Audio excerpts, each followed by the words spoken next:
Tere hommikust, tere päevast, tere õhtust! Sõltuvalt sellest, millisest maailma nurgast te meid parasjagu jälgite.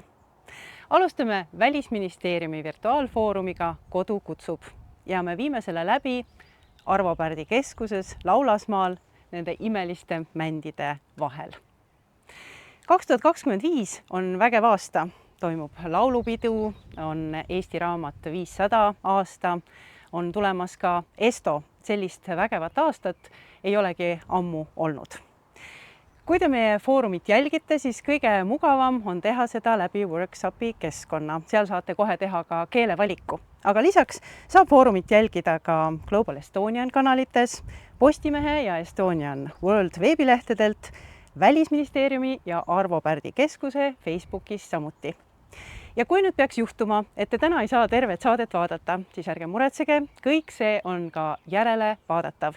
Ja kindlasti jagage seda järelevaatamislinki ka oma tuttavatega, kes võiksid olla nendest teemadest huvitatud. Ja millest me täna räägime? Kõigest sellest, mis tähistab eestlaste kultuurilist identiteeti. Pärimus, muusika, kirjandus, loodus. Jääge meiega, vaadake meid ja me anname alustuseks sõna Eesti Vabariigi kultuuriministrile Heidi Purgale.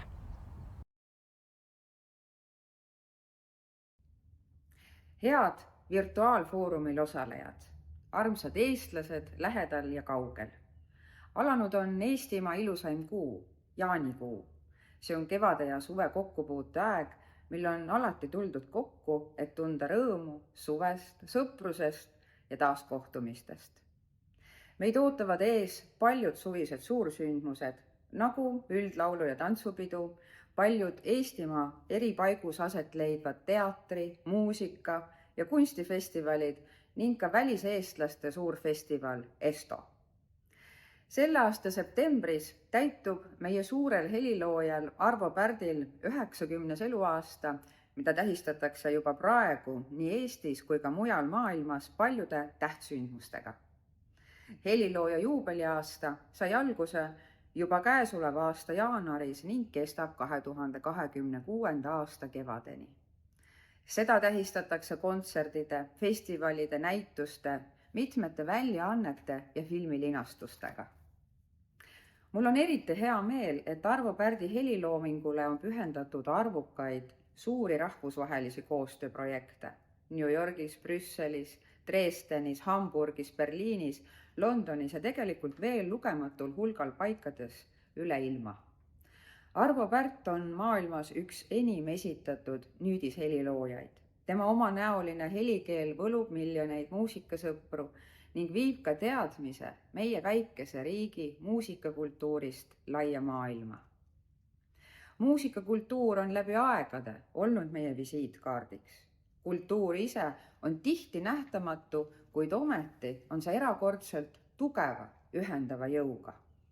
Eesti teevad omanäoliseks meie pikad, põlvest põlve kestvad ja ajaproovile vastu pidanud kultuuritraditsioonid ning Eesti koorilaulu ja laulupeokultuuri pinnalt on võrsunud ka Eesti kaasaegne muusika. Õige pea toob eestlasi üle maailma kokku Tallinnas toimub laulu- ja tantsupidu. Ikka oleme seda kaunist traditsiooni oma südames hoidnud. 1,5 sajandit tagasi alguse saanud laulupeokultuur muutis eestlased maarahvast kirjakeelseks Eesti rahvaks, mis pani omakorda aluse meie oma riiklusele. Selle aasta laulu- ja tantsupidu tõstab esile meie rikkalikkust, kultuuripärandist, Eesti murdekeeled ja meie iseomase kultuuri. Meie kirjakeel saab juulikuisel laulupeol taas keelemurretena lahti lauldud ning tuhanded tantsijad põivivad meie koosolemise rõõmu ja kokkuhoidmise kaunitesse tantsumustritesse. Sel aastal tähistame ka esimese eestikeelse trükisõna ilmumise 500. aastapäeva, mis kannab meie armastatud luuletajalt Hando Runnelilt laenatud tabavat motot: kiri algab kirikust, rahvas algab raamatust. Ma usun hea sõna väärtusesse ning sellesse, et tugev omakeelne kirjandus hoiab elavana Eesti kaunikõlalise keele ning teeb meid rahvana ilusamaks.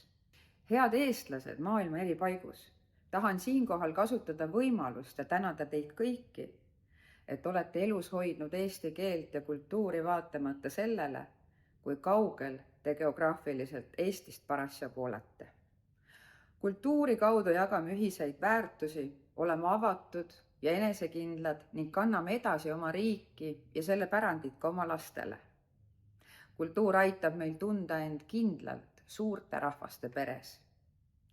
Hoiame üheskoos eesti keelt ja meelt, meie esivanematelt päranduseks saadud traditsioone, kultuuri ja tarkust. Sest eks olegi meie kultuuriline mitmekesisus ka meie sisemise tarkuse ja ilu edasikandja.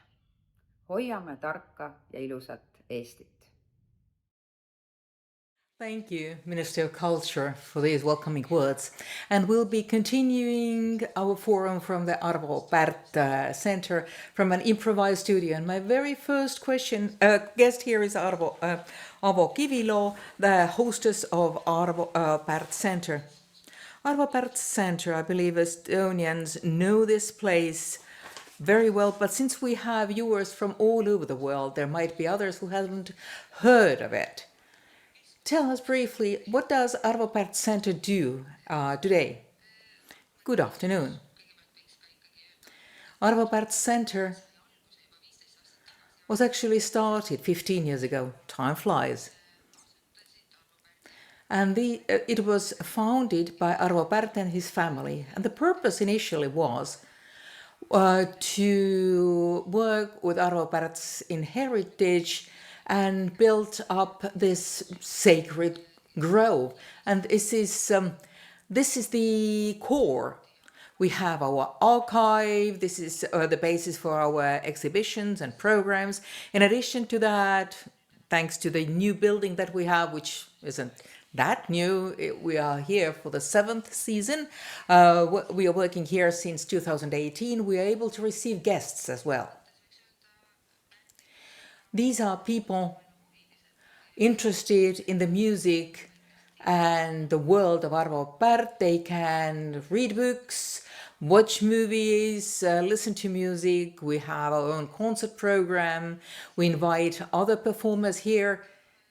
So I believe today it has evolved into an inseparable part of Estonian culture. Ja tahame ise olla selline kultuuriline kohtumispaik, et lisaks siis võib-olla kõigele sellele, mis puudutab otseselt Arvo Pärti ja tema loomingut, siis me ootame siia ka teisi loojaid.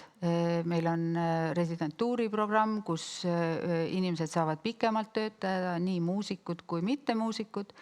Ja meil on haridusprogrammid ja arvan, et aastas toimub, me ise korraldame kuskil üle 60 kontserti, vestluse, filmiõhtu, aga kokku on praktiliselt iga nädal midagi toimub.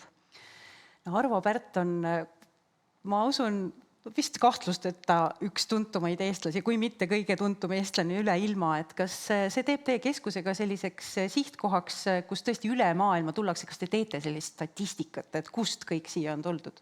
Jaa, me tegelikult teeme statistikat, me küsime, kui inimene astub uksest sisse, et kust maalt ta tuleb, eks alati ka need numbrid on sellised hinnangulised, eks ole, aga meil on väga palju olnud ka selliseid juhtumeid, kus inimesed on võtnud ette reisi Eestisse just tänu sellele, et nad tahtsid tulla Arvo Pärdi keskust külastama.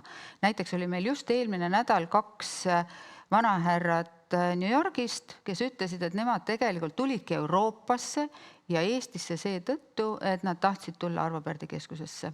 Et loomulikult nad siis vaatasid Eestist, uudistasid, muud ka olid Tallinnas ja muudes kohtades, aga jah, nemad on üks väga lähedane näide, aga ka näiteks üks abielupaar Uus-Ameerikast, või jah, Uus-Meremaalt tahtsin öelda, vabandust. Uus-Meremaalt võttis ette Euroopa reisid tänu sellele, nii et võib öelda, jah, väga tihti võib muidugi ka öelda seda, et Arvo Pärdi muusika ja Arvo Pärdi isik, tihti inimesed ei seosta seda isegi Eestiga. Nad teavad teda kui heliloojat, ja Arvo Pärt ju elas ka Eestist ära kaua, aga nüüdseks ma arvan, et üha rohkem ja rohkem ikkagi tajutakse seda, et Arvo Pärt on Eesti helilooja või Eestist pärit helilooja. Sügisel ootab ees Arvo Pärdi 90. juubeli sünnipäev. Kuidas keskus seda tähistab? No väga kiirelt võiks öelda. Tähistatakse üle maailma, seda aga... tähistatakse üle maailma ja ma võin öelda, et Arvo Pärdi keskus on väga palju nende projektidega, mis üle maailma toimuvad, ka selliseks partneriks. Et näiteks siin mõned nädalad tagasi avati Dresdeni kunstimuuseumis ja Kumu kunstimuuseumiga koos Eesti ja Saksa kunstinäitus, kus seal oli ka Saksa kunstniku Richteri ja Arvo Pärdi selline peeglisse vaatamine. Ja siis esimest korda Arvo Pärdi keskus andis siis ka välja näitusele esitlemiseks käsikirju.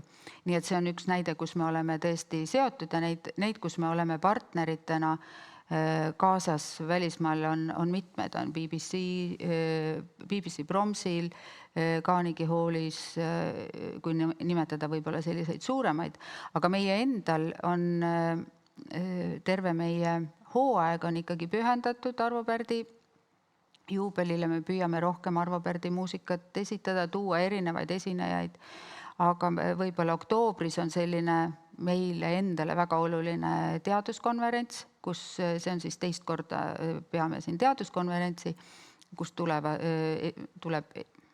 kuskil 14 ettekannet ja peaesinejad on siis ka Ameerikast ja Soomest, et erinevad esinejad ja mina eriti ja meil on hea meel, et meie selline teaduspotentsiaal on ka tõusmas, meie oma töötajad, kolleegid esinevad sellel konverentsil, et me ei ole ainult sellised korraldajad, vaid siis ka ise osaleme. Ka mitmed publikatsioonid tulevad, võib-olla natukene ootame või hoiame natuke ka väikest põnevust. Siin septembris on tulemas üks uus publikatsioon, näitus just Arvo Pärdi muusikast, Tintinabuli stiilist, juba jaanuaris avasime näituse, nii et me oleme terve aasta peale ikkagi siin seotud erinevate organisatsioonidega nii Eestis kui välismaal. Lõpetuseks, Anu, ma olen kuulnud imelisi jutte imelisest õhkkonnast, töökeskkonnast, mis teil siin on, kuidas helilooja toob metsmaasikaid lõunaks. Kuidas Arval praegu läheb ja teie ise siin teie keskkonnas, kui palju te päeva jooksul tema muusikat ära kuulate, et see ju kogu aeg ümbritseb teid siin? No jah, ta ümbritseb. Meil oli tegelikult mingil hetkel oli selline mure, et kas me üldse kuulame, meil on nii palju tegemist, kas me kuulame muusikat, siis üks kolleeg ühel hetkel ütles, et tööpäeva lõpuks paneme lihtsalt kõlaritesse ühe Arvo Pärdi teose. No siis tegime sellised, et ma arvan, et meil läheb hästi ja meil läheb tegusalt ja muidugi see keskkond on võrratu, et vahel, kui on väga palju tööd ja ikka tekivad mingid sellised probleemid, siis on põhjust aknast välja vaadata ja ütelda, et ikkagi tegelikult väga hästi on ja Arvo Pärdil läheb ka hästi. Aitäh, Anu, selle lühikese jutuajamise eest ja edu jõudu siis Arvo Pärdi keskuse tegusatele inimestele. Meie läheme nüüd oma juttudega ka edasi Eestist väljapoole. Nimelt on seekordsel laulu- ja tantsupeol 36 väliseesti tantsurühma tulemas ja 31 koori. Ehk siis, kui nüüd arvutada kokku 67 kollektiivi väljast poolt Eestit. Riike, kust tullakse, on muidugi hulgaliselt Kanada, Inglismaa, Iirimaa, Saksamaa, Rootsi ja ka Šveits. Ja Šveitsi me nüüd lähemegi, sest Šveitsis läbisid konkursi laulupeole kohalikud mudilaskoori lapsed ja nemad räägivad nüüd oma ootustest laulupeole. No nii, kes teie olete? Melodi. Kui vana sa oled? 9. Mina olen Simone ja ma olen 9. Mina olen Fiedin ja ma olen 8. Ma olen Beatrix ja olen 8. Mina olen Liina ja mina olen 8. Mina olen Johannes ja ma olen 10. Ma olen Robert ja sain ka alles 10. Kui kaua te olete koos laulnud? Tead Simone? Päeva 3 aastat. Ja kas te kõik elate Šveitsis? Ja. Me hakkame ju laulupeole minema. Mis tunded su sees on? Kas on, teadriks, mis tunded? Ma kardan natukene. Sa kardad natukene. Mis tunded sul on? On väga ärevil. Ärevil. Melody? Ma olen ärevil ja ma loodan, et kõik hästi läheb. Jah. Mis on olnud kõige raskem teie jaoks selle peo jaoks valmistumisel? Johannes, Mida? mis on olnud kõige raskem sinu jaoks? Kas on mõni laul, mis on sinu jaoks väga raske? Ja, et sa arvan. Esa Taiva, miks Esa Taiva on nii raske on? Mulle see ise meeldib. Oi, ma mitte nii. See on nii ilus, aga ma ei saa. Kuidagi täiega. Kas see keel on raske? Jaa, minu meelest on midagi meloodia kuidagi ülitsevad. Ei sobi üldse. Aga kas on, mis on veel rasket olnud? Lihtne on. Väga hea. Kas teil on midagi proovides, midagi toredat juhtunud, midagi naljakat? Kas teil olete midagi teinud, mis teile eluks ajaks meelde jääb? Jah? Mulle meeldis, kui me muusikasaarel. Me muusikasaarel käisime. Ja see Pärt tuli meile külla. Kes see Pärt oli? Uuspäev. Jah? Kas, mis te teete, kui te Eestisse jõuate? Mis te esimese asjana süüa tahate? Robert? Kartuliputte ja hakki ja kasva. Alina? Pannkoogid, minipankoogid. Millega? Koos muusika. Muusika? Mis muusika? Muusika. Või muusika. Ja mis te veel teete, kui te Eestisse lähete pärast laulupidu? Beatrix? Kusagile iga natuke mängida veidi. Jaa. Mis sina teed, Melody? Lähen laagrisse. Mis laagrisse? Pillilaagrisse. Mis sina teed? Mida pean enda sünnipäeva. Johannes, mis sa teed Eestis? Uiga, Peipsis. Lähed Peipsi järgi ujuma? No väga äge. No igastahes, ma loodan, et meil tuleb vägev pidu koos kõikide teiste lastega. Ja nüüd lehvitame, ütleme kohtumiseni! Jätkame laulupeo ja tantsupeo juttudega siit stuudiost. Meil on 2 väga olulist külalist. Agne Kurrikov-Herman, tere! Tere!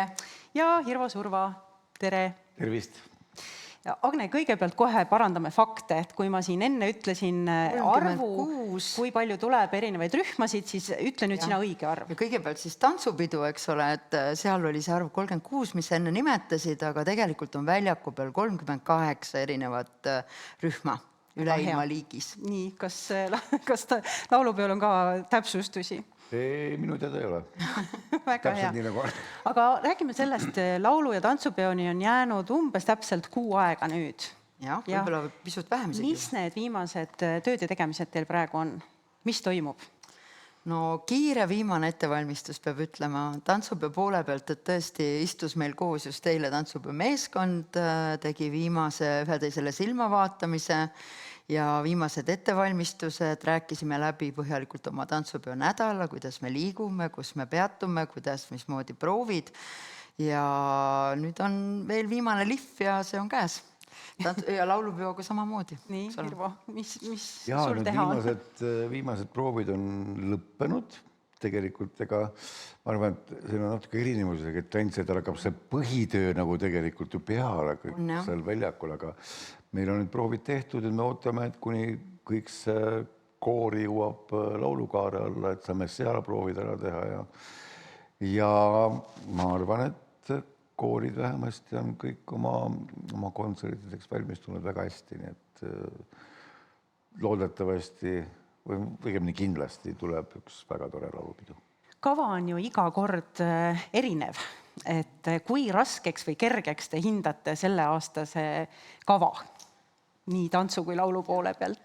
Öelda, et kas sellist hinnangut üldse saab anda, et see ühe peo teekond algab alati niisugune 2,5–3 aastat ja selle peo ettevalmistusperiood hõlmabki siis väga suuresti kõige muu majandamise kõrval olulise osana see, et milline saab olema selle peo repertuaar, mida me tantsime ja loomulikult peab olema kõik see pikk teekond ka tantsijale hiljem arendav, edasiviiv, et seal on nagu väga mitmed nüansid, mida me mõtleme ja mille peale me mõtleme, aga võib-olla ma vastaksin hoopis teistmoodi, et kui raske või kerge või kuidas hinnata repertuaari, ma hindaks hoopis seekord selle repertuaari või tantsupeole lähenemise erisust.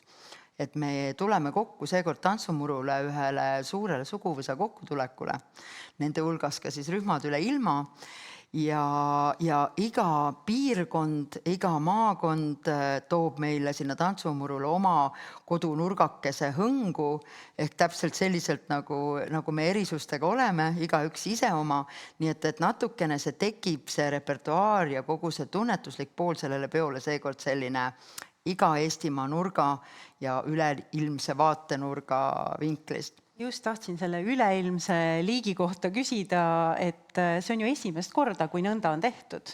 Vist on ikkagi varem ajaloos korra olnud nõnda, et on olnud üleilma rühmad või väliseesti rühmad olnud eraldi liigina. Aga üldiselt palju aastaid nüüd peale on ikkagi, me oleme olnud ühes kõik, alati on olnud Eesti rühmasid välismaalt ja Eesti kogukondlikke rühmasid välismaalt, aga nad on nii-öelda, ei ole hea sõna, aga kandideerinud või püüelnud peole koos kodu-Eesti rühmadega.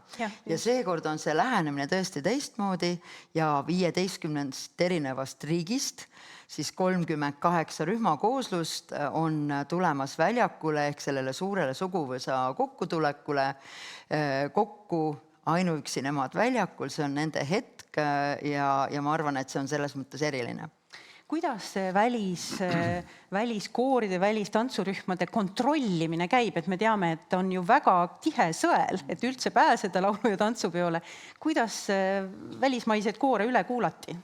Jah, eks nad tõesti seekord on see konkurss isegi veel suurem, kui oli viimasel juubelilaulupeol. Et arvud on hästi üleval, inimeste huvi on väga suur ja nii edasi. Aga nüüd väliseesti koorid ja nemad laulsid linti videosse oma laulud ja siis saatsid siis siia Eestisse, siis kuulati ja vaadati ja käidi ka päris palju koha peal abis neil. Nii et nii ta käis. Kui siin kohalikud koorid käisid eelproovides, siis me ei saa eeldada, et nüüd väliseesti kool sõidab veel 2 korda enne laulupidu siia proovi. Aga just see käis siis kõik läbi videode. Kui tahtmine on nii suur, siis küsin meeste kohta, et sina oled meeskooride dirigent, eks ole, laulupeol, et kas meestel on ka ikkagi veel aega laulda või meestel on ikkagi nii palju muud tegemist, et kas võtavad? Jah, me kartsime hullemat ausalt öeldes, aga on päris kenasti ka meeskoore seekord laval ja eelproovid näitasid, et isegi võib öelda, et kuidagi see tase on natuke nagu võib-olla kas siis ühtlustunud või et kõik on saanud nagu tegelikult päris kenasti hakkama. On loomulikult erinevusi ja erinevaid, aga üldiselt võttes on nad olnud päris tublid.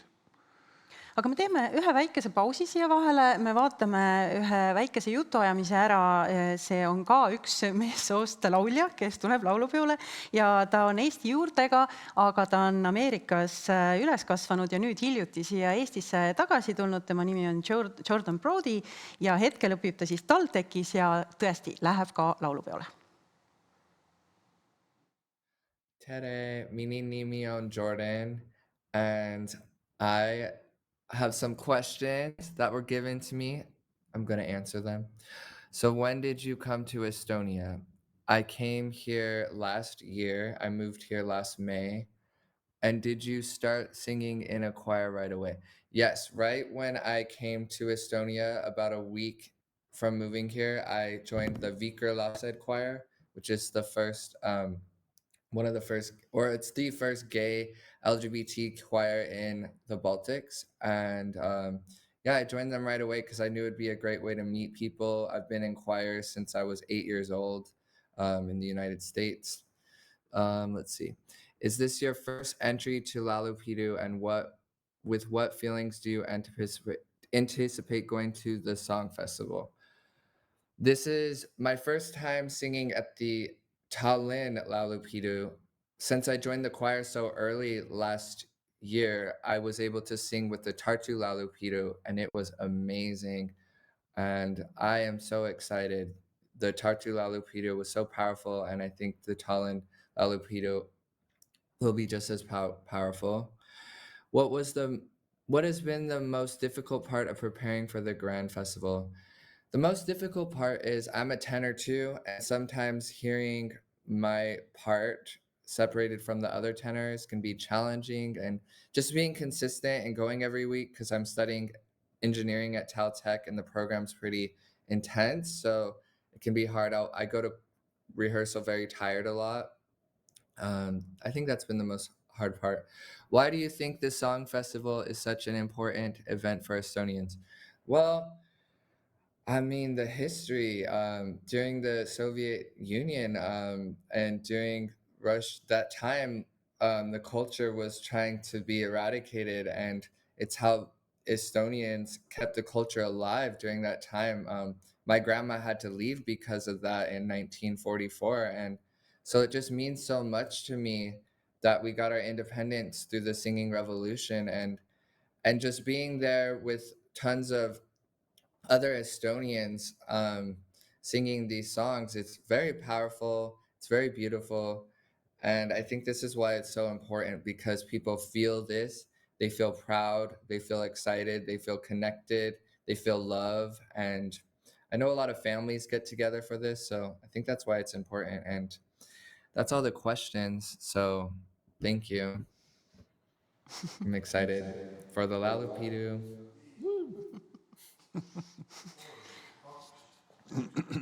ja ma läheksin siit kohe edasi sellise oma kogemuslooga. Käisin möödunud suvel Kanadas Torontos sealse Eesti kogukonnaga kohtumas ja need kogemuslood, mida rääkisid praegu umbes sellised 50-ndates eluaastates olevad inimesed, kes tulid 90-ndatel esimest korda üldse Eestisse ja siis kohe otse laulu- ja tantsupeole, et sageli oli ikkagi see kirjeldus oli see, et alles siis ma sain aru, mida see eestlus tegelikult tähendab, mis tähendab olla eestlane.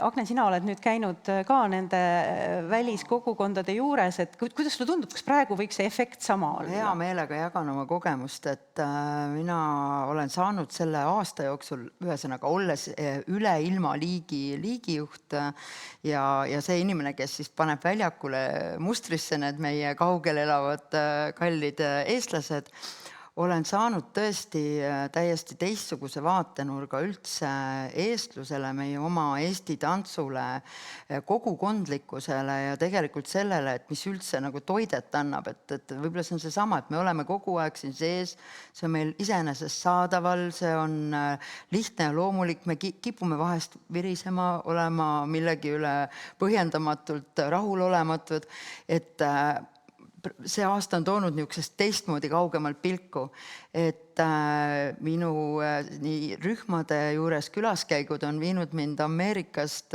tõesti kuni Iirimaa, Holland, kõik sinna vahele, et terve see aasta on kulunud sõites ja väga seda kogukondlikult poolt nähes.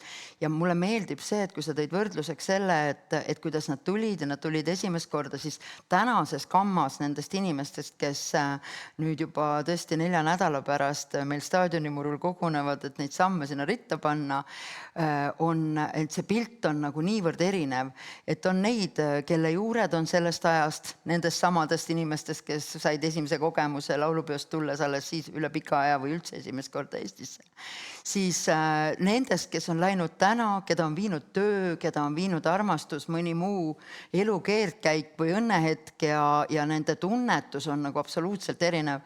Aga see tugevus, kuidas kokku seob neid see, et leida üles kogukondlik pesa, saada kokku, teha meie koorilaulu, tantsida meie oma tantsu. Ja see on üks element ainult sellest, et kõik, mis selle ümber siis tekkima hakkab, et see on väga-väga võimas. Hirma, me kuulsime, Jordan rääkis siin, eks ole, inglise keeles, aga ta laulma peab ju eesti keeles. Milliseid väljakutseid see, ma ei tea, dirigendile esitab, et osad lauljad võib-olla eesti keelt ei mõistagi, aga peavad ilusas eesti keeles laulma?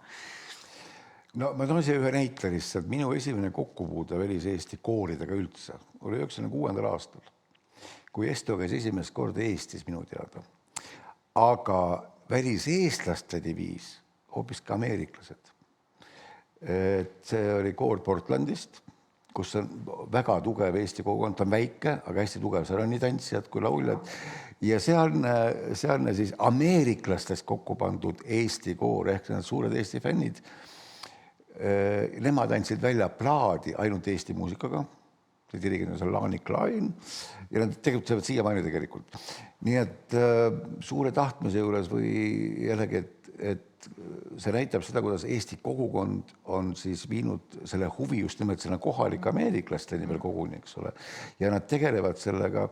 Et ma arvan, et see keele küsimus pole vist nii väga suur, kuigi see aasta on ju kavas just nimelt murdekeeled ja see on eestlastele endalegi võib-olla mitte väga kerge laulda, aga ma arvan, et pigem välismaalasele võib-olla seda isegi lihtsam laulda kui meile endile selles mõttes, et need on natuke erinevad, et ja ma ei usu, et see nüüd nii, ütleme nii, et kogu see raskusaste või kui räägitakse, et kava on ikka raske, see on 1869. aastast peale. Esimest laulupäevast tagasi ajalehed kirjutama, kuivõrd raske on kava. Ja see on käinud läbi ajaloo, nii et Kas see teema on ka käinud läbi ajaloo, et kas meil on piisavalt palju dirigente, piisavalt palju tantsujuhte, kes neid gruppe juhendaks, et üldse jõuda laulupeole? Sest see on vist üks selline natukene delikaatne küsimus, et mis meist tulevikus saab, kas meil on piisavalt seda järelkasvu selles vallas? Ma ei oska nüüd öelda, kui suur see probleem on olnud. Minu meelest see probleem on tekkinud juurde ja see on probleem. Ja ma ütleks isegi päris suur probleem, et kui siin viimastel 3 aastal on astunud Eesti Muusikaakadeemiasse 2 tudengit bakalaureusõppesse. Meil on väga suur huvi välismaal tudengite poolt tuleb, õppivad meil. Mis tähendab seda, et 5, 6, 7 aasta pärast tuleb tööturule nii-öelda 2 Eesti koorijuhti. Tõesti, selline arv. Lõpuni välja peavad. Et need on probleemid, aga siin tulebki targalt mõelda, et kuidas neid noori selle tööle tuua. Neid on. Ega siis tänapäeva noored on märksa targemad, kui võib-olla meie omal ajal olime. Et on ütleme siis nii-öelda sellised raskuskohad, kus tuleb üle vaadata või kus tuleb neid inimesi lihtsalt aidata. Et kõik peavad mõtlema selle peale, kuidas oma elu saab ära elada.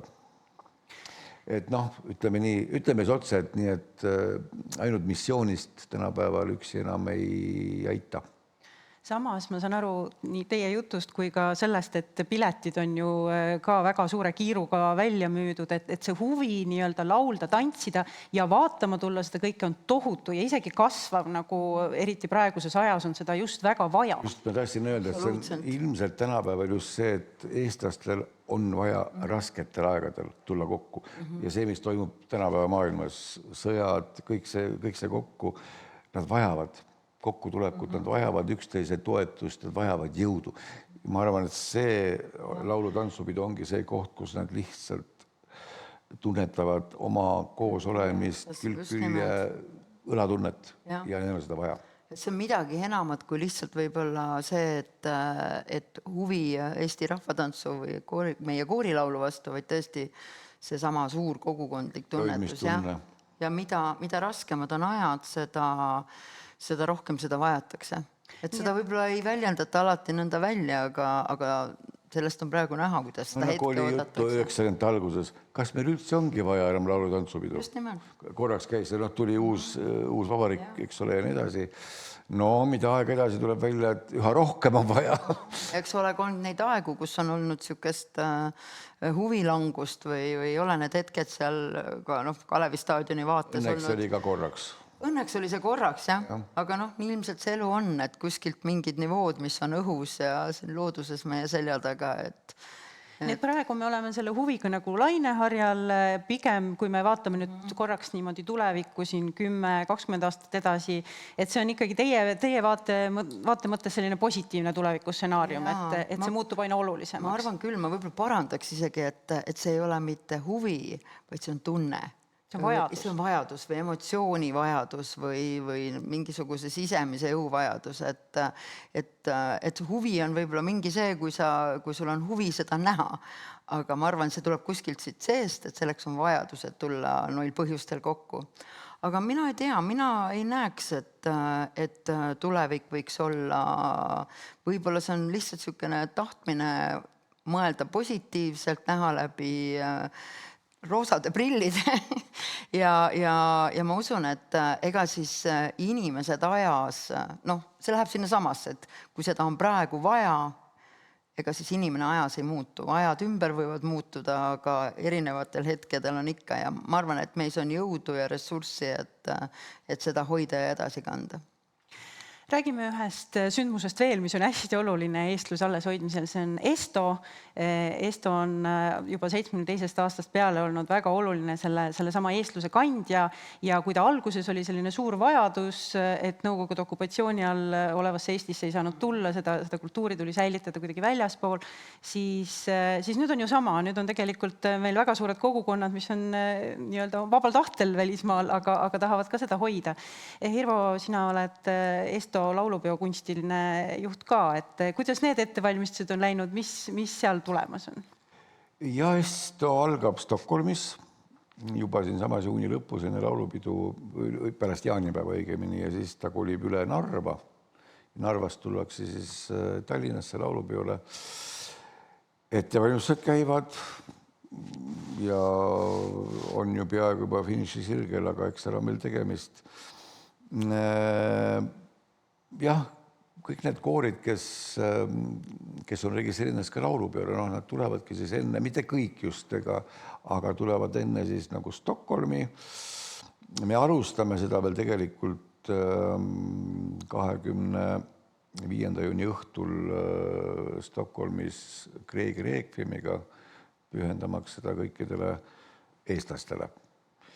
Ja sellele järgneb siis järgmine päev Skansenis on siis suur selline laulupäev või siis väike laulupidu ja sealt me siis kolime üle juba 28. Narva, kus on siis Narva linnapäevad tegelikult ja ESTO olid kuidagi nad seal kokku pannud ja miks siis just Narva seekord? Ma arvan, et ja see tuli väliseestlaste endi poolt, organiseerijate poolt, et ka väliseestlastele need, et Narva on Eesti linn. Ja see on tegelikult päris tore. Eelmine aasta me tegime ühte sellist projekti nagu Viru laul 24. Ja just haarasime kaasa hästi palju Narva noori, kes laulsid siis väga palju Olav Ehala muusikat Leelo Tungla tekstile. Et ma arvan, et see saab olema üks päris huvitav kooslus, et Narva linnapäevad ja ESTO päevad just nimelt seal koos. Oma foorumit, oma laulmist, oma näitust, oma asjadega, et see miks saab olema päris huvitav. Et ma arvan nii väliseestlastele kui ka kohalikele narvakatele. Et saada võib-olla rohkem veel omavahel tuttavaks ja aru saada pole siis just läbi selle väliseestlase pilgu narvakad ja narvakad läbi oma pilgu väliseestlased, kes need sellised siis tegelikult on. Läheb mitmekihiliseks. Läheb päris mitmekihiliseks, aga ma loodan, et see on ainult kasuks. Ja suur tänu, Agne ja Hirv, et sellisel kiirel ajal kuu enne pidu jõudsite veel siia Laulasmaale tulla ja meiega natukene juttu ajada. Me nüüd vaatamegi ühe väikese pisikese tervituse just nimelt Narva noortelt ära. Tere! Meie oleme õpilased Narva Eesti koolist. Me oleme mitmekultuurilised noored Narvast ning oleme kõik väga head tuttavad omavahel. Meid ühendab pere, kogukond, sõprus, Narva Eesti gümnaasium ja Narva Eesti põhikool ja teater. Hei! Siin on top 5 põhjust. Miks tulla ESTOle? Esiteks uued kogemused, uued tutvused, sõbralik keskkond, mitmekeelsus ja kultuurilised sündmused. Sellised meeleolud tulid siis meieni Narvast, aitäh Narva noortele ja üks oluline teadaanne kõikidele noortele üle ilma, kes te tahate tutvuda õppimisvõimalustega Eestis, siis just sellel samal laulupeo järgsel ajal Tallinna ülikoolid 7. juulil teevad oma uksed teie jaoks lahti ja Tartu ülikoolid 8. juulil, nii et globalestonian.com, seal tuleb ennast kirja panna, et vaadake üle, kuidas Eestis õppida saab.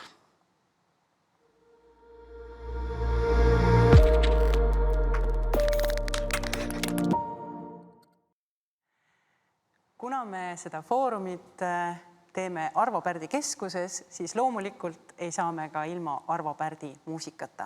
Ja seda muusikat esitab meile täna Auli Teppo. Tere, Auli! Tere! Kas vastab tõele, et sa oled kogu Arvo Pärdi klaverimuusika ette kandnud? Jaa, vastab tõele. Kuidas nii läks? See läks tegelikult niimoodi umbes 10 aastat tagasi, kui mulle tehti selline pakkumine, kas ma tahaksin ühes projektis, kusjuures see oli selline tantsuetendus, mängida siis kõiki Arvo Pärdi klaveriteoseid ja mitte ainult neid, mis on nagu selles uues Tintinabuli stiilis, nagu me Pärti praegu teame, vaid ka neid kõige varasemaid, mis on nagu hoopis teistsugune muusika. Ja ma loomulikult olin nõus ja seda siis esitasin ja siiamaani ikkagi kogu aeg, et Pärdi muusika ei ammendu minu jaoks. Milliseid väljakutseid esitab Arvo Pärdi muusika pianistile? No tegelikult väga suuri, sest et ma arvan, et pianistid on harjunud üldiselt esitama väga palju noote ja mängima väga kiireid lugusid, väga selliseid massiivseid lugusid ja orkestraalseid lugusid selliseid, kus sa nagu tõesti saad nagu seda kogu klaviatuuri ja kõiki oma nii-öelda seda tehnikat ja kõike näidata. Aga need Pärdi lood, need on midagi hoopis muud. Seal on nii vähe noote ja samas iga noot peab olema nagu täiuslik ja ülimalt hoolitsusega nagu ette kantud. Et mulle meeldib see lause, mida kunagi ütles Frédéric Chopin, et lihtsus on kõrgeim eesmärk, aga selle saab saavutada alles läbi kõikide raskuste ületamist. Ja minu meelest see lause nagu ka hästi iseloomustab Pärdi muusikat, et ta on jõudnud läbi kõikide raskuste ületamise, on jõudnud selle lihtsuseni, selle taandatuseni ja minu meelest see ongi nagu ülimalt ilus tema muusika puhul. On sul õnnestunud tema muusikat esitada ka nii, et tema kuulab? Jaa, absoluutselt. Mis siis toimub? Kas siis käed värisevad rohkem? Kusjuures siin samas saaliski on tema olnud, kui ma tema muusikat olen esitanud, absoluutselt värisevad. Loomulikult seda ma ei hakka üldsegi siin praegu midagi muud väitma. Aga no see on olnud tõeline au ja tõesti mul on erakordselt hea meel, et ma olen temaga kokku puutunud, sest ta on tõesti väga eriline inimene. Mida sa meile täna mängid? Ma mängiksin teile 2 pala, mis on ka oma olemuselt üsna erinevad. Esimene kannab nime Variatsioonid Ariinuška terveks saamise puhul ja Ariinuška on siis Pärdi tütar Ariina ja see lugu on 77. aastal kirjutatud, kui siis tema tütar taastus pimesoole operatsioonist ja see ongi siis tema terveks saamise puhul kirjutatud lugu, et seal on pool lugu selline hästi minoorne ja kurb ja võib-olla kuidagi ei ole nagu seda lootust terveks saada, aga siis teine pool on vastupidi just selline helge, et see lootuse kiir hakkab siis poole loo pealt seal ilusasti särama ja ma arvan, et see on nagu väga ilus praegusel ajal ka võib-olla seda lootuse nagu sõnumit inimestele võib-olla edastada. Ja siis teine pala on, ma arvan, üks kõige armastatumaid Pärdi palasid üldse, Uku Aru valss. Aga palun, Auli. Aitäh.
Aitäh Auli Teppole selle ilusa muusika eest.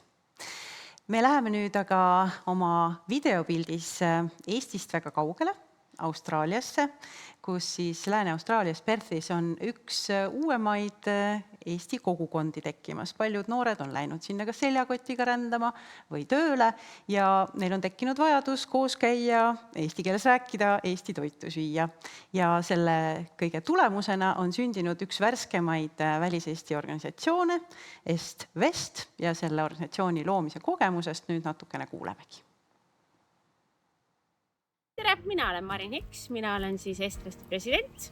Meie selts sai siis ametlikult alguse eelmise aasta veebruaris 2024 ja nüüd me tegutseme siin.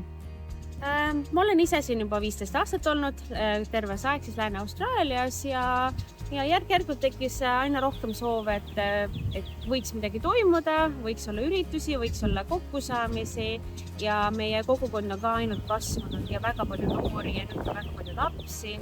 Et nõudlus on väga suur ja teised osariigid teevad nii palju vägevaid asju, et me tahtsime ka. Aga ma arvan, meie üritustel on käinud kindlasti vähemalt ligi 500 eestlast läbi. Eks kindlasti kõigile, vähemalt siinsetele eestlastele on kõige olulisem jõulud ja jaanipäev. Me oleme siiani juba 10 üritust teinud, aga kindlasti oli väga vapustav kogemus see, et meil oli üle 90 jõulukingi lastele jõulude puhul ja siis jaanipäev oli väga suur üritus eelmine aasta ja see aasta tuleb veel see kindlasti palju suurem. Kõigil meeldib koos käia, tantsu, nalja, naeru, eestikeelseid nalju visata, lobiseda ja lihtsalt olla vahelduseks Eesti. Alustada seltsi siin kõikide vabatahtlikega on tõesti olnud väga suur katsumus. Müts maha kõigi ees, kellega ma seda koos teinud olen, aga kahjuks on tõesti see, et lõpuks on ikkagi käpudes inimesi, kes tulevad ja aitavad ja teevad, aga kõige suurem probleem ongi seletada kõigile teistele, et me oleme kõik vabatahtlikud, keegi palka ei saa ja kuidas leida aega kõigi oma toimetuste ja tegemiste kõrvalt, et see asi käima lükata ja et toimiks. Õnneks meil on tõesti väga vennad, meil on väga palju väga ägedad inimesi, kes tulevad ja aitavad, aga kindlasti teeks meie elu palju-palju lihtsamaks, kui neid inimesi oleks rohkem ja inimeste teadlikkus kasvaks sellest, et me kõik teeme seda vabatahtlikult ja iga väike panus teeb kokku suure väga ägeda asja. Kindlasti on kõige raskem olnud see, et kas me üldse alustaksime seda seltsi ja kuidas me selle ellu viime, aga me võtsime ennast kokku, me mõtlesime, et proovime, midagi pole väga kaotada ja kindlasti ei ole see olnud kerge, aga ma kindlasti soovitaksin ka teistel kogukondadel olenemata suurusest proovida, alustada väikeste sammude, väikeste ampsudega ja ma usun, et te kindlasti ei kahetse seda. Me jätkame Välisministeeriumi virtuaalfoorumiga Kodu kutsub ja me räägime nüüd kirjandusest sellepärast, et käimas on Eesti raamat 500 aasta. Esimesest eestikeelsest trükisest möödub 500 aastat, sellepärast see suur tähtis teema-aasta meil välja on kuulutatud ja tõesti palju erinevaid üritusi Eestis kirjandusele on pühendatud, sealhulgas ka mõned näitused. Ja ühe näitusega on seotud kirjanik Jan Kaus, kes istub siin minu kõrval. Tere, Jan! Tervist! Selleks, et teha ühte näitust Eesti Rahva Muuseumis, mis on pühendatud pagulaskirjandusele, sa süüvisid päris põhjalikult sellesse teemasse. Ütle, mis sind ennast võib-olla kõige rohkem kas hämmastas, ma ei tea, ehmatas, üllatas, kui sa sinna sisse läksid sellesse teemasse? Jah, Eesti pagulaskirjandust ei saagi vist isegi teemaks nimetada, et tegu on sellise nähtusega, fenomeniga. Ja mis mind üllatas, oligi tõesti see rikkalikkus, pagulaskirjanduse rikkalikkus, et ma oskasin ju eeldada, et pagulaskirjanduses räägitakse väga palju pagulaskogemusest, aga et sellest räägitakse niivõrd mitmel moel, eri vaatevinklitest, eri väljenduslaadidega, et see tõesti üllatas ja rõõmustas mind. Et ikkagi tegu ei ole mitte ainult kvantitatiivselt suure võimsa nähtusega, vaid ka kvalitatiivselt väga kõrgetasemelise ilminguga. Et see väga rõõmustas mind, et ma olin ju üht-teist lugenud varem, aga ma pole kindlasti pagulaskirjanduse asjatundja. Ent siis ennast asjaga rohkem kurssi viies ma avastasin ikka riburada pidi erinevaid kirjanduslikke pärleid. No siin laua peal on ka üks teos, mis on Eesti kirjandus paguluses. See, kui sa nüüd selle üles tõstad, siis me näeme ka, milline telliskivi see on, et kas see on nüüd selline väga põhjalik, täielik ülevaade või on siin ikkagi veel ka midagi puudu? Ma arvan, et see on päris hea ülevaade. Selle raamatu on toimetanud Piret Kruuspere, see ilmus aastal 2008.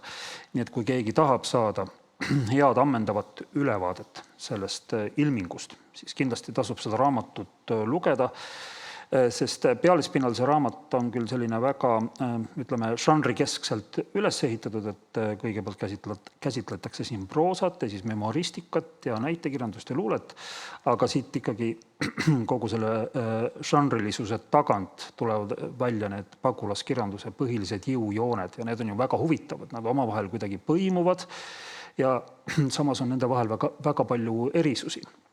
Ja siis ka mingisuguseid selliseid iseloomujooni, mis ühelt poolt ühendab siis pagulaskirjandust nii-öelda siis Eestis kirjutatud kirjandusega ja teiselt poolt ikkagi eristab seda. Näiteks? No ütleme nii, et pagulaskirjandus oli ju, ütleme siis nii mõnedki paguluses kirjutatud teosed olid pööratud minevikku, sinna kaotatud paradiisi. Kaotatud kodumaa muutus millekski selliseks õnnemaa sarnaseks. Ja et selline nostalgia ja koduigatsus on üks väga oluline motiiv. Ja siis see, kui ollakse kaotatud, või ütleme, kui see kontakt selle päris koduga, selle füüsilise koduga on kadunud, et siis kuidas hakatakse seda uut kodu otsima, et kust see uus kodu leida. Ja sellele on väga palju erinevaid vastuseid. Siis muidugi tekib see kahe erineva Eesti problemaatika. Üks on siis Eesti Nõukogude Sotsialistlik Vabariik ja teine on siis see paguluskogemus või see nii-öelda üle maailma laiali paisatud eestlus ja nende vahelised siis pinged, nende vahelised erisused. Ja siis ütleme selline võõraks olemise kogemus, see, et pagulane on võõras, pagulasel ei ole seda õiget pidet, seda õiget pinda, ta on üksi, ta eksleb, ta on võõrandunud ja ta on võõrandunud sellest eestlusest, mis jäi sinna Nõukogude Liitu ja samas ta ei suuda ennast ka kohandada nende uute oludega ja siis tekib sealt mingisugune süü või võlatunne ja ka need paguluse sisemised vastuolud, aga siis tekib ka selline võitlusjanu või võitlusvaim ja üks viis seda võitlusvaimu üleval hoida ongi just kirjutada eesti keeles, kirjutada eestikeelset kirjandust, hoida eesti keelt elus. Nii et eesti keelest saab siis tegelikult see pagulase tõeline kodumaa, eks ju, et sul ei ole enam seda pinda jalge all, aga sul on see pind või tunne sinu sees ja see väljendub siis keeles. See näitus, mille sa Eesti Rahva Muuseumis valmis oled meisterdanud, on väga visuaalne ja selleks, et meie foorumi jälgijad saaksid natukenegi aimu, millega tegemist on, siis me vaatame nüüd ära ühe lõigu, mis pärineb siis kultuurisaatest Opp, et käisime Janniga kahekesi seal reportaaži tegemas ja vaatame selle ära.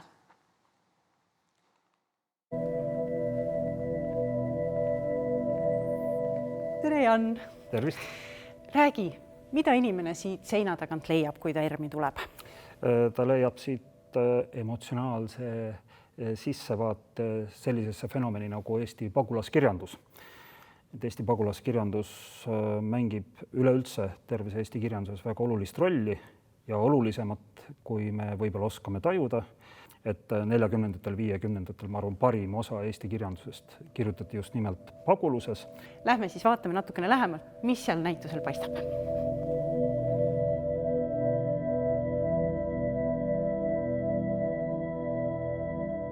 Kui lai on Eesti pagulaskirjanduse maastik? On seal autoreid sadu või tuhandeid ja kuidas sa nende seast välja valisid need teosed, millele see näitus viitab? Valik oli tõesti raske, aga mina otsisin tekste, mis mind ennast niivõrd suurel määral kõnetaksid, et ma tahaksin seda ilukirjanduslikku aegruumi, mida autor on loonud, tõlkida ruumikogemuseks, isegi selliseks ruumikogemuseks, kuhu on kaasatud kõik meeled, kompimismeel, kuulmismeel, haistmismeel. Korraks tundsin end lausa maetuna, kui tohib nii öelda, maetuna eraldatusesse, sest maapinnast eraldatud muld pole seesama, mis maapind. Siin näitusel on väga oluline osa helirännak, ehk siis selline kuuldemängulik osa näitusest. Näituse külastaja paneb kõrvaklapid pähe ja muutub siis Karl Ristikivi romaani Hingetöö mina jutustajale sarnaseks tegelaseks, kes hakkab siis seda sellist labürinti läbima.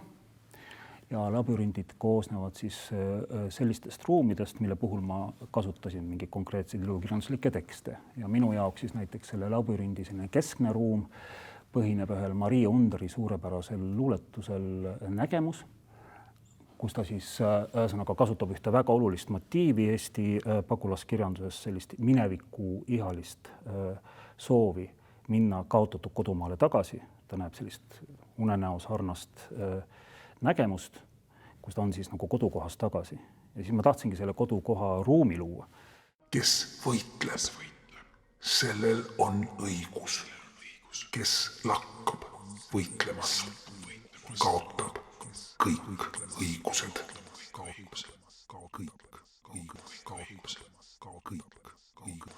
Me oleme nüüd siin Maria Underile pühendatud toas ja ma saan aru, et siin on päris põnevaid asju selle riiuli peal. Underi Tuglase kirjanduskeskus oli nõnda lahke, et andis meile kasutada Maria Underi isiklikku raamatukogu. Et siin on kõik nii-öelda Maria Underi kogutud raamatud riiulites ja lisaks saime kasutada mingisuguseid väikseid artefakte, mis Maria Underile isiklikult kuuluvad. Et helirajas neid üldse ei mainita. Nii et ühesõnaga see pigem ongi selline väike saladus, mida siis ainult topi vaatajad saavad teada. Nii. Et näiteks siin on Maria Underile kuulunud naelapadi ja kui me siis seal Underi Tuglase kirjanduskeskuses koos Elle-Mari Taliveega käisime kõiki neid Maria Underi asju läbi, siis me leidsime ühe Maria Underi piibli vahelt järjehoidja, mille on teinud siis Maria Underile tema tütar ja see on siis käsitsi tehtud järjehoida, kuhu peal on kirjutatud lähme eksima.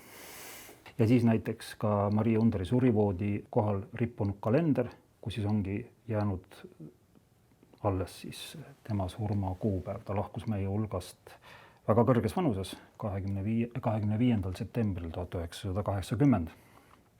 Kas sul on selline soovituslik lugemisnimekiri, et inimene võiks näiteks olla seda teost lugenud enne, kui ta siia näitusele tuleb? Ideaalis soovi korral leiab näituse külastaja selle soovitusliku nimekirja siit kaotusest laotusse kataloogist, kuhu ma kirjutasin ka eraldi miniatuursed tekstid, sellised poeetilised seletuskirjad kõikide tubade kohta ja kogu selle rännaku kohta. Et see on justkui nagu selline lisamaterjal või selline poeetiline kommentaar kogu sellele kogemusele. No neid ruume on tõesti väga erinevaid ja ma praktilise meelega inimesena küsin, et kas mõnda neist oli ka väga keeruline võib-olla reaalses elus nii-öelda ellu viia. Ja vot näituse idee autorina ja kuraatorina oli mul see mugav positsioon, et ma ütlesin, ma tahaks sellist ruumi. No näiteks üks ääretult minu arust ilus ja oluline tekst, mida ma tahtsin näitusel kasutada, on Kalju Lepiku luuletus Valu ohaka puu, kus siis sõnaga autor tunneb, et ta kõnnib justkui nii-öelda mulla all. Sõnaga luuletus on lühike, ma loen selle ette. Ja see on pühendatud Friedebert Tuglase mälestusele. Kes see kõnnib mullast puude mustas aias, mullast lehtede kohina all, mullast lehtede kohina all. See, kes kõnnib mullast puude, mullast lehtede kohina all, selle süda muutub mullaks, kodumaale, kodumullaks, igaveseks Eesti maaks. Ja mul oli kohe tunne, et ma tahaks luua ruumi, millel on mullast lagi. Ja teised inimesed kratsisid kukalt, aga see sai tehtud minu suureks õnneks, et ühel ruumil siis ongi mullast lagi. No ma saan aru, et sa tahaksid, et inimene tuleks näitusele ja vaataks seda bukletti ja siis võtaks selle soovitusliku nimekirja sealt välja, aga ma ei jäta sind rahule, et nimeta ikkagi 3 Eesti pagulaskirjanduse tippteost, mida inimene isegi siis, kui ta siia näitusele tulla ei saa, võiks olla lugenud. No kahtlemata, eks ju, Karl Ristikivi Hingetöö. Ma arvan, et see on üks selline raamat, mida iga eestlane võiks olla lugenud 2 korda vähemalt. Siis kui inimene tuleb näitusele, siis esimene ruum, kuhu ta satub, põhineb Arved Viirlaiu romaanil Ristideta hauad, mis on selline tõelise kirega, tõelise südameverega kirja pandud raamat siis iseseisvuse kaotusest ja paguluse algusest, metsavendlusest.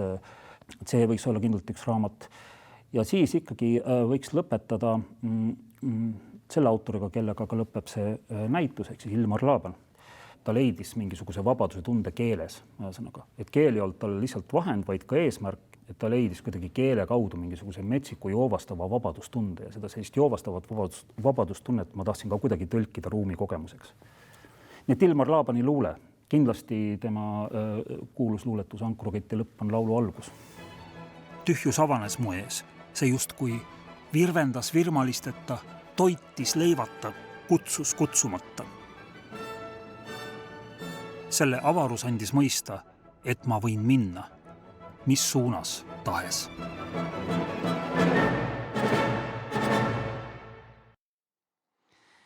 Selline näitus on siis Eesti Rahva Muuseumis avatud, kõik, kes tulevad laulu- ja tantsupeole, minge kindlasti vaatama, aga me jätkame Janniga jutusid stuudiost ja kui selle lühikese video lõpetuseks kõlasid sellised mõned soovitused juba sinult pagulaskirjandusest, siis no need olid nii napid, et sul on kindlasti midagi veel lisada, võib-olla paar tükki saame siin täna juurde panna. Paar nappi soovitust veel. Paar nappi soovitust. Ja no üks asi, mis mind pagulaskirjandust lugedes ikkagi üllatas, nagu ma ütlesin, oli see haare ja see haare ulatus tegelikult üle nende pagulusega seotud leitmotiivide. Et oli mingeid raamatuid, mis lihtsalt kirjeldasid universaalseid küsimusi. Noh, eks kõik me ihkame armastust, kõik me ihkame saada mõistetud ja oleme pidevalt seisame silmitsi vastamisi sellega, et meid ei mõisteta ja me ei mõista. Kõik kardame surma. Ja oli selliseid raamatuid ka, mis mulle väga suurt mõju avaldasid, mis tõesti lihtsalt käsitlesid neid universaalseid teemasid, et ma täiesti unustasin ära, et ma loen tegelikult pagulaskirjanduse teost. Ja üks neist näiteks, mis mulle väga meeldib ja mida ma siin videos soovitasin Karl Ristikivi Hingetööd 2 korda lugeda, siis näiteks see raamat Gert Helbemäe Ohvrilaev, mida ma seal näitusel ei käsitle. Seda ma olen arvatavasti nüüd juba lugenud oma 10 korda, sest see on üks tõeliselt võimas armastusromaan. Ta on mahult väike, aga ütleme eepiliselt haardelt ikkagi muljet avaldav. Ja minu jaoks või minu silmis ta haakub näiteks Anton Hansen Tammsaare mingite romaanidega, näiteks romaaniga Ma armastasin sakslast või Elu ja armastusega või näiteks Töö ja õiguse 4. osaga, sest ta ka räägib sellest igapäevase elu, selliste kokkuleppelise elu ja sellise tõelise armastuse mingisugusest sügavast vastuolust. Et kas armastus, tõeline armastus, selline võimas kirg, kas see sobitub igapäevaellu? Ja ühesõnaga, Jaan Undusk on ju kirjutanud sellest suurepärase essee Armastus ja sotsioloogia, kus ta ütlebki, et Tammsaare oma romaanidega püüab näidata, et selline tõeline armastus, tõeline kirg on selliste sotsiaalsete kokkulepete suhtes pime, et ta ongi mingis mõttes antisotsiaalne. Ja mulle tundub, et Helbemäe liigub oma romaaniga samas voolusängis, aga teeb seda sellise ka ikkagi väga võimsa psühholoogilise tundlikkusega. Et kindlasti soovitan seda raamatut. Ja siis üks raamat, mis mulle mõjus ikkagi tõelise ilmutusena, on August Mälgu Tee kaevule,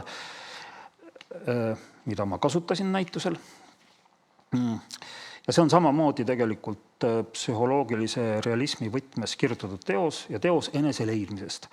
Aga ütleme, et maailma kirjanduses on ju üsna palju kirjutatud raamatuid või romaane enese leidmisest, mis mind selle raamatu juures hämmastas, oli tegelikult see järeldus, et me ei jõuagi nii-öelda enesesse kohale. Et enese leidmine ei saagi otsa. Et enese leidmine ei lõppe mingisuguse selgusega, eks, mingi selguseni jõudmisega, vaid lihtsalt surmaga. Et inimene oma olemuselt on nii-öelda lõpetamata loom, sest inimene on ka loov loom ja ta pidevalt loob ennast uueks. Et parim, mida me saame teha, on aeg-ajalt kohale jõuda, aeg-ajalt mingisugusesse selguseni jõuda. Et aeg-ajalt satuvad me teele ette mingisugused sellised olukorrad, kus meie kujutluselu kohta ja reaalsus justkui kattuvad, saavad korraga kokku. Ja seda nimetatakse õnneks. Eks? Ja Mälk siis kirjeldab neid õnnehetki, aga kirjeldab ka seda paratamatust, mis nendele õnnehetkedele järgneb või mis neid õnnehetki paratamatult ümbritseb. Eks? Selline segadus, eneseotsingud, lakkamatud eneseotsingud, mis tegelikult elu määratlevadki. Ja minust selles mõttes on see raamat ikkagi psühholoogiliselt ääretult täpne. Ja minu jaoks ka täiesti teraapiline. Ma sain aru, et ei ole midagi. Tuleb lihtsalt edasi kobada ja ütleme, iga päev uuesti katsetada, püüda olla homme tsipakene parem, kui ma olin täna ja mitte uskuda, et selles katses on võimalik kuidagi pärale jõuda. Aga teeme nüüd sellise suure ajalise hüppe ja tuleme tänasesse päeva. Kuidas Eesti kirjandusel praegu läheb sinu hinnangul? No Eesti kirjandusel läheb minu hinnangul ülimalt hästi. Ja jällegi, mitte ainult kvantitatiivses mõttes, vaid ka kvaliteedi mõttes on toimumas mingisugused suured nihked, suured arengud ja üks näiteks sündmus, mis üht olulist arengut kirjeldab, on ju see, et nüüd tänavu anti esimest korda välja Eesti naiskirjanduse auhind, mille pälvis siis Karoliina Pihelga romaan Lõikejoon, mis on siis selline väga poeetiline ja tundlik sissevaade kaasaegses Eestis paraku väga kuudsesse ja laialt levinud probleemi, ehk siis lähisuhte vägivalda ja selle lähisuhte vägivalla tagajärgedesse. Ja mulle tundub, et selles mõttes see naiskirjanduse auhind tekitati väga õigel hetkel, sest on praegu tulnud ikkagi peale siin viimase 10 aasta jooksul ääretult suur plejaad olulisi naissoost kirjanikke, kes praegu tegelikult väga tugevalt määravad selle Eesti kirjanduse üldtooni. Ja ma isegi mõtlesin, et peaks tegema väikese nimekirja nendest Eesti autoritest, naisautoritest, keda kõik oleks vaja mainida. Ja siis ma hakkasin ühele paberile seda üles kirjutama ja siis mul lihtsalt tuli see paber äärest äärine täis ja siis ma lõin käega, sest seal oli veel neid nimesid ja ühesõnaga.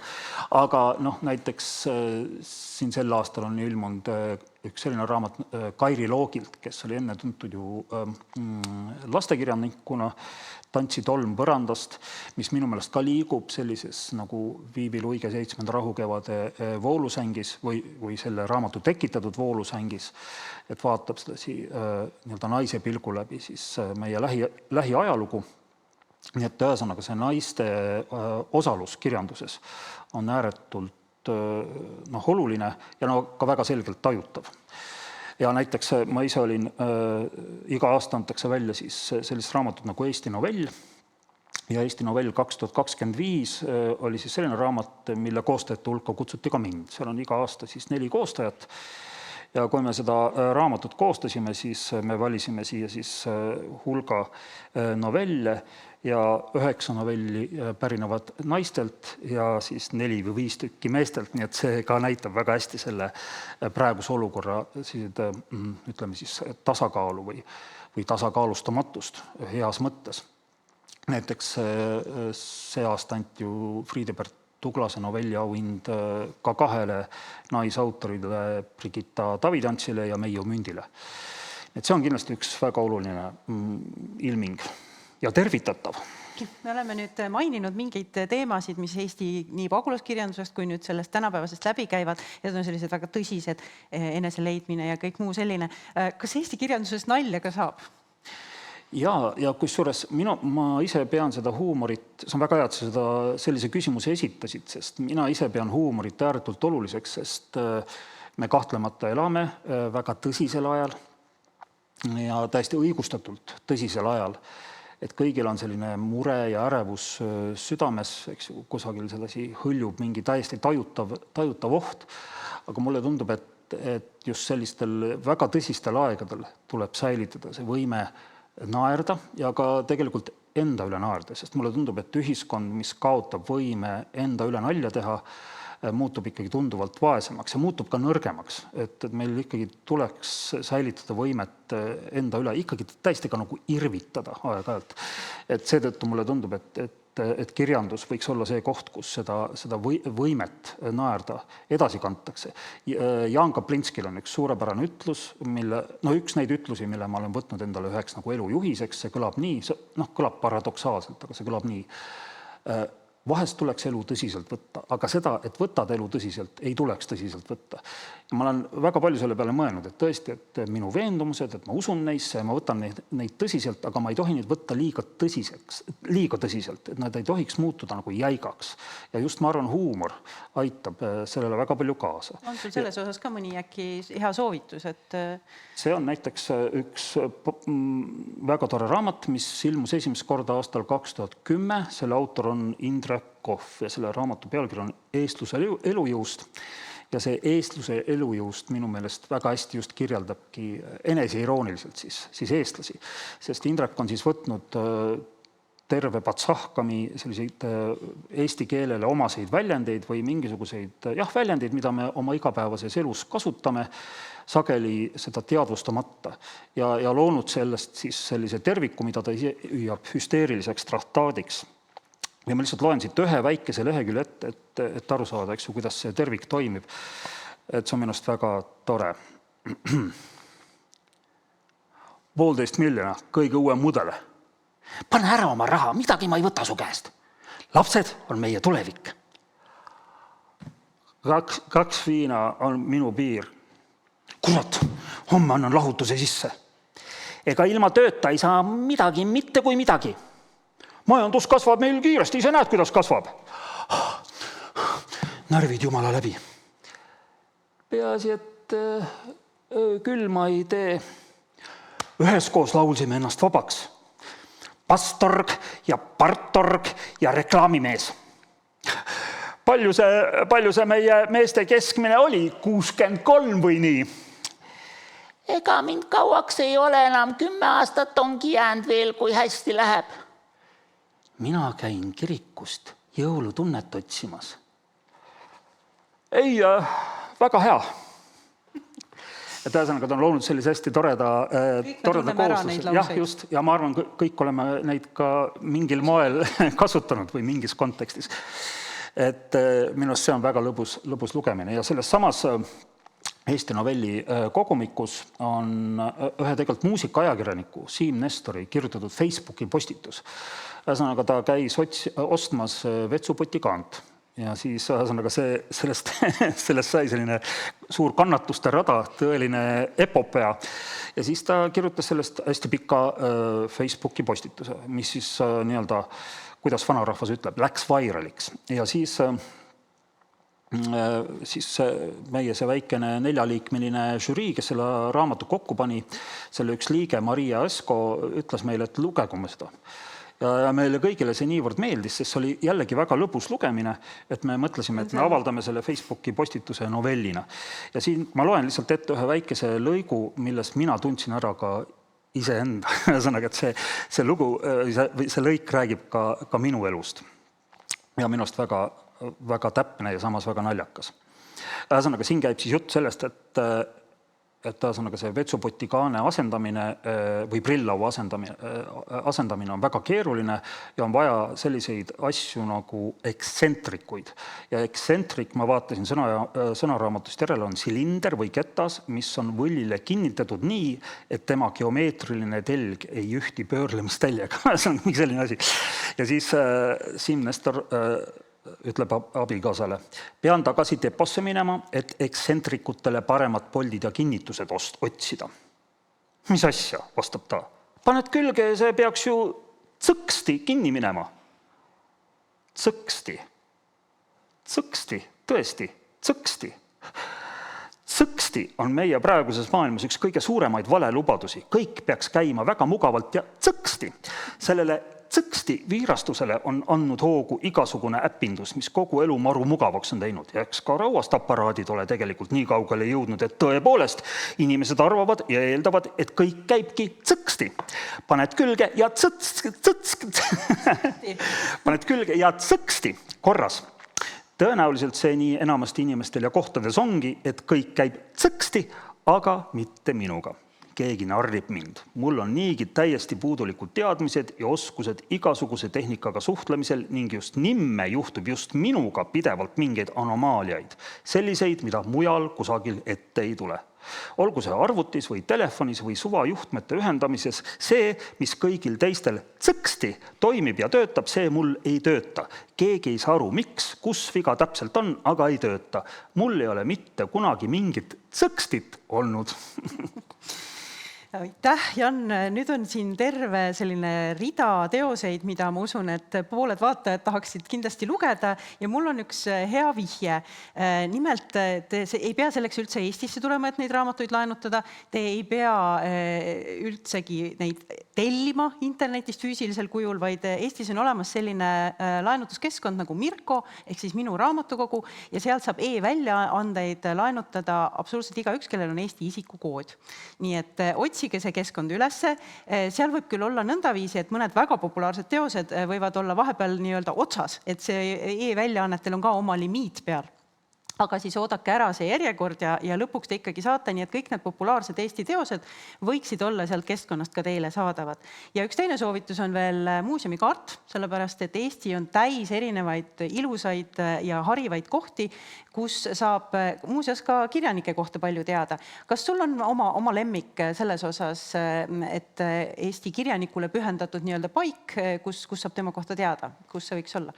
Ja kui ma peaksin praegu ühe välja valima, siis ma soovitaksin väga värsket ekspositsiooni Mati Undi muuseumi Liidia Koidula tänaval Tallinnas.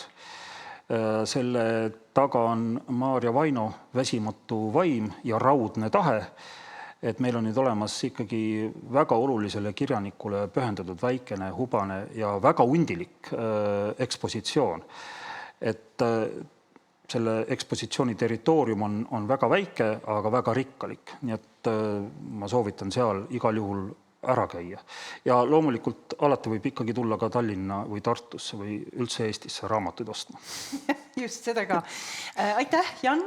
Me läheme nüüd edasi looduse juurde ja meil on selleks teejuhiks rahvakultuuri uurija Ahto Kaasik. Ja temaga me läheme Pühajärve äärde ja saame kuulda, kui palju on Eestis looduslikke pühapaiku, kuidas neid ära tunda ja kuidas seal olles käituda.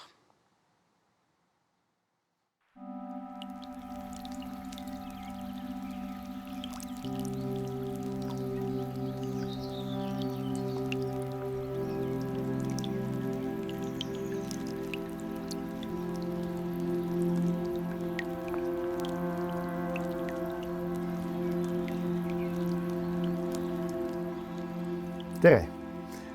Ma istun paadis Otepää Pühajärve kaldal. No, selja taga on Pühajärve vood, sõsarsaared paistavad siit samast. Ja võib-olla siinsamas täpselt selles kohas või veidikene eemal 5. juunil 1884 Eesti üliõpilasseltsi noored mehed esimese sinimustvalgega tulid Pühajärve kaldale, et seda õnnistada Pühajärve veega. Toonastest mälestustest me saame seda lugeda ja aastal 1994, kui oli taasiseseisvunud Eestis võimalik ka jällegi lipu aastapäeva tähistada, siis tänapäevase Eesti üliõpilaste seltsi liikmed selle vana lipuga tulid siia sama järve äärde. Et paljud teist ilmselt ei teadnud, et meie rahvuslipp ja selle kaudu ka meie riiklus, meie iseseisvus ja meie pürgimused ja unistused on kusagilt siit Pühajärve kallastelt ka alguse saanud. Ja Pühajärv on vana ajalooline pühapaik, mille vee kohta esivanemad öelsid, et tal on tervendav jõud. Püha tähendab eesti keeles ka puutumatut, tähendab puhast. ja Eestis leidub veel kümmekond püha järve. Leidub kümmekond püha jõge, leidub kümneid pühi ojasid ja kokku tuhandeid pühi kive, üksikuid pühi puid, pühi allikaid ja muid ajaloolisi looduslikke pühapaiku. Et laiemalt igal pool, kus meie esivanemad on kunagi elanud ja toimetanud, on nad jätnud teatud kohad looduses puutumatuks, tänapäevases mõistes justkui looduskaitsealadeks, hoiualadeks, mis on siis looduse päralt. Igal pool inimene on toimetanud, kündnud, majandanud, karjatanud, raiunud metsa ja ehitanud, aga pühapaigad on puutumatud ja siin ainult kujundab ja muudab loodust loodus ise. Ja miks see on siis meie esivanematel niimoodi olnud? Et ju nad on leidnud, et see on õige, et oleks ka kohad, kuhu võib minna alati varjule. Need pühapaigad, hiiepaigad on olnud sageli ka pelgupaigad sõdade korral. Ja veel enam, et nad on siis sellised kohad, kuhu minna puhkama pühadel päevadel. Ja hiiekohad on siis meie külade ja kihelkondade kokkusaamise kohad olnud ajast aega. Rahvapärimused kõnelevad, et neljapäeva õhtuti on kogunetud Hiide torgupilli saatel mängima ja tantsima. Ja hiljem siis juba lõõtspillide ja viiulite ja muude pillide saatel. Et enamik meie rahvakalendri vanemaid tähtpäevi on kogukondlikult tähistatud just hiiepaikades. Ja ka siin Otepää Pühajärve kaldal, põhjakaldal on kasvanud varem hiietammik, praegu see hiiemets on natuke teissugune, aga selles hiiemetsas on laululava, kus tänapäeva eestlased tulevad oma kultuuri harrastama. Teatud vanad tavad, traditsioonid on püsinud läbi aegade, vaatamata oludele ja raskustele ja on kandnud meid tänapäeva. Ja nüüd, kus me elame paljuski juba ka üle maailma, siis võime näha, et oma vanad tavad on kaasa võetud ka võõrsile. Näiteks Kanadas Kotkajärvel eestlaste suurel maavaldusel on hiiepaik. See oli üks esimesi asju, mis nad sisse seadsid 1950. aastatel oma hiiekoht ja nüüd siis on hiljem seda uuendatud. Igal aastal Kotkajärve suveülikoolis, et võib-olla olete käinud, kogunetakse ka ühel õhtul hiiele ja pühale hiietalitusele. Ja vanemast ajakirjandusest võib lugeda, et ka Austraalias on eestlaste kokkusaamistel varasematel aegadel siis teatud koht nimetatud ja peetud hiieks, et ammutada sealt seda kodumaa tunnet, oma juurte tunnet ja eestluse väge. Ja praegu on meil Eestis kaardistatud umbes 2000 looduslikku pühapaika. Neid kokku on umbes 5000, mille kohta on ajaloolisi andmeid. Ja külastades oma kodumaad võite lüüa lahti kas Hiite maja veebilehe hiis.ee või siis Maa- ja Ruumiameti geoportaali ja avada seal siis looduslike pühapaikade kaardi ning vaadata, et kus need 2000 hiiepaika, pühaallikat, pühakivi ja ristipuud täpsemalt asuvad. Ja muidugi need looduslike pühapaiku on ju erisuguseid, et on need kogukondlikud hiied, millel heal juhul ka praegu kasvab veel mets, sageli kahjuks enam mitte. On pühad kivid, kus on käidud ennast tervendamas, andi viimas, palvetamas. On liukivid, mis on laste armastatud meelelahutuse kohad olnud, aga samas ka kohad, kus naised on siis pere kasvu käinud nõutamas või rannakülade titekivid, jällegi kohad, kus on soovitud endale siis last või õde või venda. Kagu-Eesti ristipuud maailmas täiesti ainulaadne tava, kus vanu matuse tavasid järgides matuselised peavad kinni ühe puu või metsasalu juures ja vanemad meessoost sugulased lahkunul siis lõikavad sinna tema hingeristi ja see puu jääb selle lahkunud inimese hingepuuks. Et tulles kodumaale ja rännates mööda meie teid ja vaadates pühapaikade kaarti võite neid kohti leida. Aga muidugi soovitav on siis seejuures meeles pidada ka esivanemate head tavad. 3 üldist reeglit on pühapaikades, et tuleb säilitada rahu, tuleb säilitada puhtus ja käituda vägivallatult. See tähendab, et siis selle paiga rahu ei ole sobilik rikkuda. Seal ei või mitte ühtegi oksa murda ega mitte midagi looduslikku välja viia. Ei tohi ühelegi olendile liiga teha ei käega, ei sõnaga ega mõttes. Need on sellised vägivallatud paigad. Ja kui üldistada, siis võiks öelda, et meie looduslikud pühapaigad on hea loomise kohad. Et kohad, kuhu on mindud puhtalt selleks, et soovida ja luua paremat tulevikku endale, oma perele, oma rahvale või ka maailmale. Ja tänavu on ju jällegi laulu- ja tantsupeo aasta ja selles kontekstis on ehk oluline, et meie hiied on kõige vanemad laulu- ja tantsupidude kohad. Pärimuste järgi siis igal neljapäeval on kogunetud külahiide või kihelkonnahiide laulma ja tantsima ja mängima. Vanasti siis seljas rahvarõivad, täpselt nagu ka tänapäeval laulu- ja tantsupidudel. Ja leidub ka siis üksikuid kehelkondlikke hiisi või isegi maakondlikke hiisi, kuhu on 100 ja 1000 inimesed tulnud kokku. Helme kehelkonnas näiteks Maahängausel või Suurel ristipäeval. Et kogu kehelkond, mitmed 1000 inimesed tulid laulma, tantsima ja mängima. Nii et tulles tänavu Tallinnasse laulu- ja tantsupeole või vaadates selle teleülekannet, et teadke, et selle suure peo üks juur on meie hiiepaikades. Ja minnes hiiepaika võite ka ise laulda, tantsida ja mängida.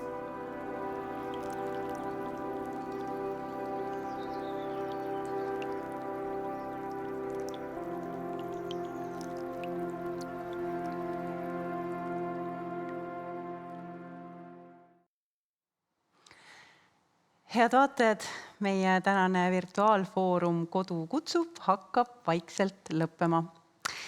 Kes ei jõudnud vaadata, siis järelevaatamiseks on kogu see foorum Global Estonian lehel saadaval õige pea. Ja kes tahab olla kursis erinevate eestlaste tegemistega üle ilma, siis just nimelt seesama Global Estonian leht on selleks loodud. Ja kui te tahate kohe eriti kursis olla, siis tellige endale veel igakuine uudiskiri, siis on päris kindel, et ükski uudis teist mööda ei lähe. Aitäh kõikidele, kes vaatasid, aitäh kõikidele tänastele esinejatele.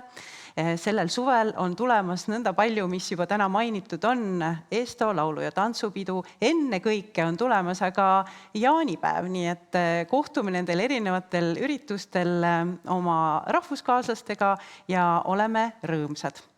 Aga siia kõige lõpetuseks on meil veel üks ilus mõte ühelt toredalt inimeselt. Selleks on pianist ja Estonia klaverivabriku juhataja Indrek Laul.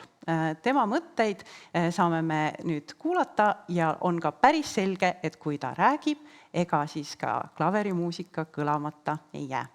Aitäh teile kõigile veel kord ja ilusat õhtut! Me oleme Estonia klaverivabriku ühes põnevamas ruumis. Me kutsume seda katedraaliks. Tema kõrged laed ja pea viimane korrus on see, kus on kõige viimasemad tööd klaveriga, et saada ilusaim heli, laulev Eesti klaveri heli kätte. Laulupidu on midagi, millega mina olen üles kasvanud. Minu isa Venno Laul oli üks laulupeo peadirigentidest ja nii ma poisina küll seal laulsin, kui nägin isa dirigeerimas, kui ka proovidel ja mujal. See oli osa sellest ümbritsevast muusikast, kus ma üles kasvasin. Seetõttu laulupidu oli alati üks suur pidu. Ja sinna juurde tantsupidu. Peabki ütlema, et muusikal on meie rahvale eriline jõud. See on pea religioosne, kuidas ta meid ühendab, toob kokku, paneb ühiselt hingama ja nagu tänanegi laulupeo peateema, ise oma asja eest seisma. Muusika on meil sedavõrd meie sees, et see muusikaline esteetika, mis tuleb meie lauludest, muusikast, meie eesti keelest, on midagi erilist maailmas. Ja seda ma olen püüdnud ka leida meie klaverist. Olgu see muusikajõud jätkuvalt selline ühendav, Juhan Liivi moodi lilleside, mis meid kokku toob ja kokku hoiab. Muusikaliselt mõtlesin, et kõige sobivaim lugu oleks mängida teile Heino Elleri Kodumaine viis.